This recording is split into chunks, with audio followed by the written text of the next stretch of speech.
Номер 39-да 11-ші есепті шығарамыз. 3 пен 4-тің ортақ бөлімі 12. Мына жерде 3-тен берем, мына жерде 4-тен берем. Сонда бізде 3х плюс 4y қалады екен. Келесі ортақ бөлімі 12 болады. Мына жерде 2-ден берем, мына жерде 1-ден берем. Сонда 2с минус d болады екен. Минус d. Келесі ортақ бөлімі p q болады екен. Мына жерде біз p-дан береміз, мына жерде біз q-дан береміз. Сонда p квадрат плюс q-дің квадраты. Келесі ортақ бөлімі a b болады. Мынаған a-дан берем, мынаған b-дан берем.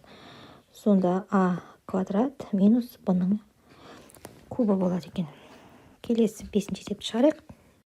Келесі 5-ші есепте ортақ бөлімі бізде 6х болады. Мына жерде біз 3-тен береміз, мына жерде біз 2-ден береміз. Сонда 9 минус 4 тең болады. Мына жерде 5, мына жерде 6х шығады екен. Ортақ бөлімі 20 болады. Мына жерде 4-тен берем, мына жерде 5-тен берем. Сонда 4а плюс 15а тең болады 20 19а. Келесі ортақ бөлімі бізде 8y болады. Мына жерге 1-ден берем, мына жерге 2-ден берем.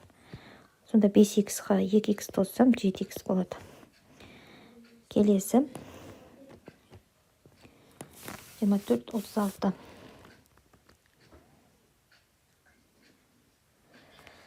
Так, 72 болады, 72-сі болады. Мынаған 3-тен берем, мынаған 2-ден берем. Сонда 34y минус 50y. 8-ші есепте. Так, сонда бізде тең болады, минус таңбамен алады. 78-сі. Так, 34-тен 50-ді алсақ 16y. Сонда бұл 8-ге қысқарады. Мына жерде 9-сі болады, мына жерде 2y болады. Так, келесі мына жерде 6-ші есепті шығарайық. 18b мен 45b. Ортақ бөлімі 90b болады. Мына жерде 5-тен береміз, мына жерде 2-ден береміз. Сонда 25а минус 14а тең болады 90b, мына жерде 9. Оны ары қарай қысқартсақ та болады. 9-ға 1 бөлінген 10b деп алсақ болады.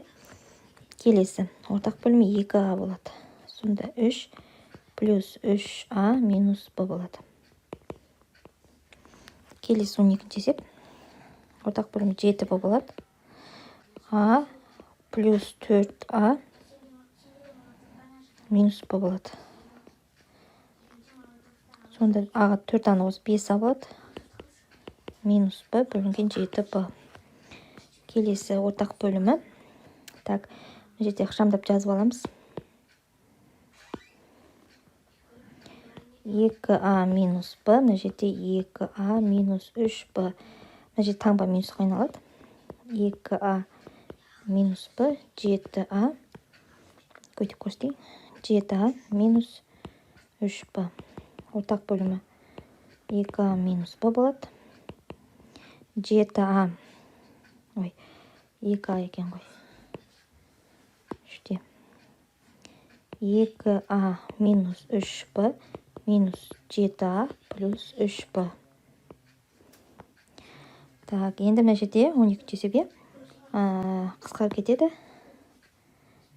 Плюс 3b мен минус 3b. Сонда бізде шығады 2адан 7-аны алса минус 5а. Минус 5а, мына жерде 2а минус b қалады екен. Аяқтаймыз. Келесі номер 39-да 12-ші есепті шығарайық. Бірінші өрнектің өзін жазайық. А квадрат плюс 16 а минус 4. Енді жерде а минус 4 деп алсақ, мына жерде таңба өзгереді. Минус а минус 4. Мына жерде 8а. Ортақ бөлімі а минус 4 болады. А квадрат. Жазсақ, минус 8аны бірінші жазып, плюс 16-ны екінші жазсақ. Бұл дегеніміз а минус 4-тің квадрат түрін жазсақ болады. Сонда а минус 4 екеуі қысқарады да, а минус 4-тің өзі қалады. Қысқарып кетеді, бір дәрежесі қалады. Так, келесі екінші есеп тура сол сияқты x минус 2y мына жерде x квадрат плюс 4y квадрат таңба өзгереді, минус болады да x минус 2y болады 4xy ортақ бөлімі x минус 2y x квадрат плюс 4y квадрат минус 4xy. Сонда бізде бұл дегеніміз x минус 2y квадраты x минус 2y 2 қосқарады да x минус 2y өзі қалады. Мына жерде бір дәрежесі қалады да. Сонда x минус 2y қалады екен. Келесі үшінші есеп шығарайық. x минус 5y x квадрат плюс 25 y квадраты. Мына жерде таңба өзгереді де, мына жерде x минус 5y болады. Плюс болмайды, минус болады. Мына жерде 10xy. Ортақ бөлімі x минус 5y. Мына жерде x квадрат минус 10xy деп бірінші жазсақ болады, плюс 25y квадраты. Енді бұл дегеніміз x минус 5y квадраты, мына жерде x минус 5y. Мынау қысқарып кетеді. Онда теңдігінде қалады x минус 5y өзі. Келесі үлкейт қойық. Төртінші есеп шығарайық. Ортақ бөлімі. Так, мына жерде бірінші өрнектің өзін жазамыз. 3a минус 2y 9a квадрат плюс 4y квадраты. Мына жерде таңба өзгереді, минус болады. 3a минус 2y деп аламыз. Мына жерде 12ay. Ортақ бөлімі 3a минус 2y. Енді жазайық 9a квадрат минус 12ay плюс 4y квадраты. Оны біз 3a минус 2y квадрат түрінде аламыз да, қысқарып жүреміз, е? Мына екеуі қысқарып кетеді. Теңдігінде қалады 3a минус 2y қалады теңдігінде. Так, келесі бесінші есеп шығарайық. 2a минус yb. Мына жерде тоже таңба өзгереді, минус 2a минус yb. y екеуі бірдей. 3a минус y дейді. Сонда бізде таңбасы 2a минус yb. Мына жерде a минус 3a плюс y қалады екен.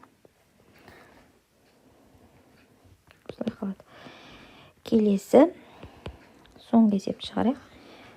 ax минус 5y a квадрат x квадрат плюс 25y квадраты. Таңба тағы өзгереді. Мына жерден керісінше жазамыз. ax минус 5y.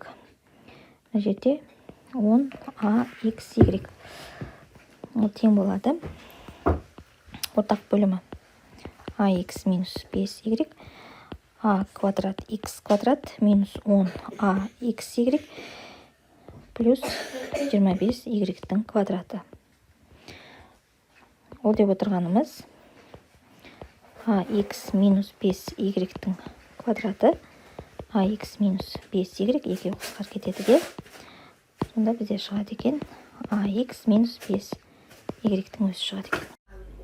Келесі номер 39-дан 13-ші есепті шығарайық. Мына жерде бізде 4 минус x тұр, мына жерде x минус 4 тұр. Егер біз бұны 4 минус x деп жазатын болсақ, алдына минус таңба қоямыз. Сонда ол мына минуспен плюс болып кетеді. Сонда мен бірден жазам, е? Бірінші мынаны жазайық, е? Минус 2x x минус 4 уже плюс болып кетеді. X минус 4, мына жерде 8 болады. Ортақ бөлімі бізде x минус 4 болады. Сонда минус 2x плюс 8. Немесе былай деп жазуға да болады. Бұл жерден біз 2-ні жақшан сыртына шығарамыз. 2-ні жақшан сыртына шығарып жүрсек, минус 2-ні жақшан сыртына шығарып жүрсек, бізде x минус 4 болады. Сонда x минус 4 пен өзара қысқарып кетеді. Сонда теңдігінде қалады екен бізде минус 2. Так, келесі екінші есепті шығарайық. Келесі екінші есепте мына жерде y минус 3 деп тұр, мына жерде 3 минус y деп тұр. Егер біз y минус 3 деп алатын болсақ, алдына минус қоямыз. Сонда мына жердегі минус пен мына жердегі плюс минус болып кетеді. Оны мен бірден жазам қазір. Сонда бізде не шығады? Мына жерде 0,1 y минус 3 минус таңба болады. Мына жерде y минус 3, мына жерде 0,3 болады. Ортақ бөлімі бізде y минус 3 болады екен. 0,1 y мына жерде. 0,1 y минус 0,3. Енді 0,1-ді жақшан сыртына шығарып жүремін. Мына жерде y минус 3 болады. Мына ол y минус 3 пен екеуі қысқарып кетеді де, бізде теңдігінде қалады екен. 0,1 қалады. Дәл солай үшінші есепті шығарайық. Келесі есепті шығарайық. Мына жерде бізде y минус 0,1, мына жерде 0,1 минус y тек. Егер біз мына жерде алдына минус қойсақ, мына жерде былай болады. Y минус 0,1. Мына минустағы мына алдына түседі, мен бірден жазамын, оны. Так, бірінші өрнектің өзін жазайық. 3,1 y минус 0,1. Минус таңбасын қойдық. Y минус 0,1. Мына жерде 0,1 дейді. Енді ары қарай ортақ бөлімі y минус 0,1 болады. 3,1 y минус 0,131. Енді біз бұл жерден 3,1 жақшан сыртына шығарып жүрейік. Сонда жақшан ішінде қалды y минус 0,1. Мына жерде y минус 0,1 екеуін қысқартып жүреміз. Сонда бізде қалады екен теңдігінде 3,1. Келесі есепті шығарайық. Мына жерде де дәл солай. Егер біз y квадрат минус 3 деп жазатын болсақ, алдына минус қойымыз. Мына таңба мына жерге келеді, минус болып. Бірден жазамын.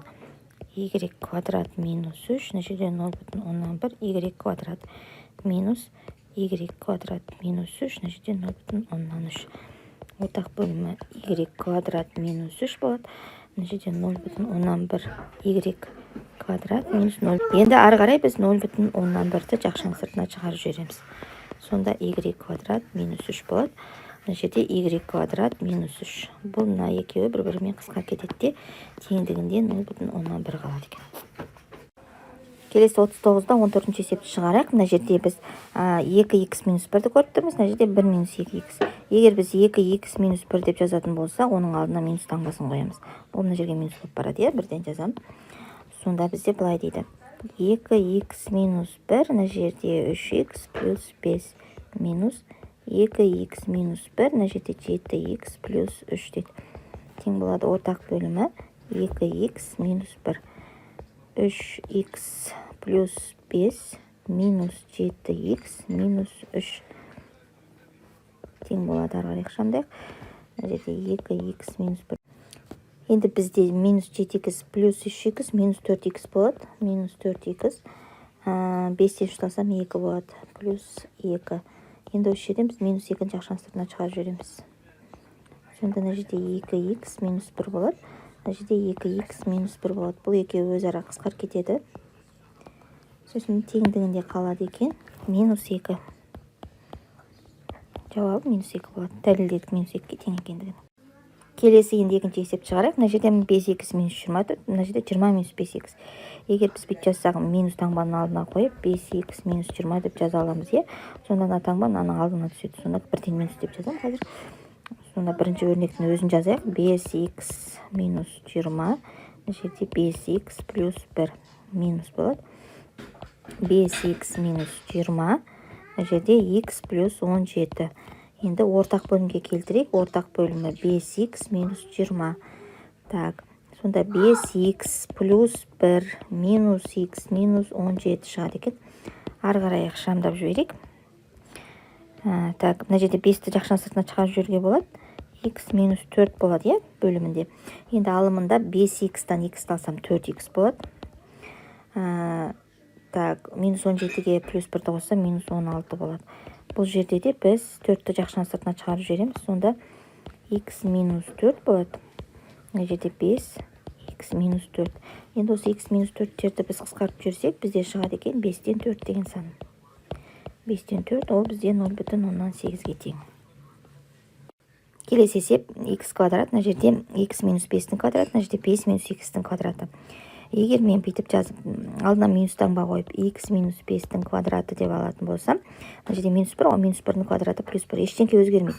Сонда мен x минус 5-тің квадраты, ол 5 минус x-тің квадратына тең болады. Сондықтан мына жерге минус таңбасын өзін жазып, ары қарай есептей саламыз. Сонда бірінші өрнекті жазайық. x минус 5-тің квадраты бөлін, мына жерде x квадрат минус болады. Мына жерде жазсамыз, x минус 5-тің квадраты, мына жерде 25. Ортақ бөлімі x минус 5-тің квадраты болады. Ал мына жерде x квадрат минус 25. Ал x квадрат минус 25 деген көбейткіштерге жіктейміз, е? А квадрат минус b квадрат ол а минус b, а плюс b, яғни x минус 5, x плюс 5 деп көбейткіштерге жіктей аламыз. Ал мынаны x минус 5-тің квадрат деп алайық. Енді осы жерден x минус 5-тің біреуімен мынаны қысқарып кетеді, мына жерде 1 дәрежесі қалады. Сонда теңдігінде x плюс 5, x минус 5 деген қалады екен. Келесі төртінші есепті шығарайық. Мына жерде x минус 5-тің квадраты, мына жерде 5 минус x-тің квадраты. Егер мен минус таңбасын алдына қойып, x минус 5-тің квадратына келтіретін болсам, мына жерде минус 1-дің квадраты плюс болады. Сонда мына жерде ешқандай таңба өзгермейді. Қайтадан өзін жазсам болады. Сонда бізде былай ғой, x минус 5-тің квадраты ол 5 минус x-тің квадратына тең. Яғни осы ережені еске сақтап алу керек. Бірден қоя салу үшін. Сонда бізде x минус 5-тің квадраты, жерде x квадрат плюс 25 минус, мына жерде де солай болады, x минус 5-тің квадраты 10x болады. Тең болады. Енді ортақ бөлімі x минус 5-тің квадраты болады. Мына жерде x квадрат, минус 10x бірінші жазайық, плюс 25. Бұл а квадрат минус 2аб плюс b-ның квадратына кеп тұр. Ол а минус b-ның квадраты, яғни x минус 5-тің квадраты. Мына жерде де x минус 5-тің квадраты екеуі өзара қысқарып кетеді де, теңдігінде бізде 1 деген сан шығады, яғни дәлелдедік. Келесі 5-ші есепті шығарайық. Ортақ бөлімі x квадрат минус 16 болады. Сонда мына жерде x квадрат минус 8x, бірақ шашаны ашсайық. Минус 8-ді минус 2 көбейтсем плюс 16 болады. Бұл дегеніміз а квадрат минус 2аб плюс b квадрат дегеніміз неге келеді? Сонда x минус 4-тің квадраты. Ал x квадрат минус 16 деген көбейткіштерге жіктейік. Ол дегеніміз x минус 4, x плюс 4. Енді осы жерден қысқарады. x минус 4 пен қысқарады, 1 дәрежесі қалады. Сонда бізде не қалды? x минус 4, x плюс 4-ке тең екендігін дәлелдедік. Келесі дәл сонда 6-ші есепті шығарамыз. Келесі а минус 8-дің квадраты, мына жерде а минус 8-дің квадраты ол 8 минус а-ның квадратына тең, бағана айтып кеткендей. Сонда бірден жазсақ. Мына жерде а минус 8-дің квадраты, мына жерде 64 минус 2аб. Так, плюс, мына жерде тоже а минус 8-дің квадраты деп жазсақ болады. Бағана жоғарыда түсіндіріп кеттім, қайдан шыққан. Мына жерде 2аб минус а-ның квадраты. Ортақ бөлімі а минус 8-дің квадраты болады. Енді жазайық, 64 минус 2аб плюс 2аб минус а-ның квадраты. Енді осы жерден біз минус 2аб мен плюс 2аб-ны қысқартып жүреміз. Бізде не қалды? 64 минус а-ның квадраты. Мына жерде а минус 8-дің квадраты. Енді 64 а квадрат минус b квадратқа кеп тұр ғой. Сонда 8 минус а квадрат, 8 минус а, 8 минус а, 8 плюс а деп көбейткіштерге жіктейік. Ал бізде мына жерде а минус 8 тұр. Сондықтан мынаны қазір келтіреміз. Қысқарту үшін мұны былай келтірсек болады. Алдына минус таңбасын қоямыз. а минус 8. Мына жерде 8 плюс а-ның өзін жазамыз. Мына жерде а минус 8-дің квадраты. Енді бар қысқартамыз. Жөйіліп кетеді, мына жерде 1 дәрежесі қалады. Сонда бізде не қалды? Алдында минус таңбасы бар. 8, бейте салайық бұны. Алдында минус таңбасы бар, жақшаны алдына 8 плюс а қалды. А мына жерде а минус 8 қалды. А минус 8 қалды. Таңбаны алдына қойсақ та болады. Сонда а плюс 8 деп те жазсақ та болады. Мына жерде а минус 8 әдемі болу үшін.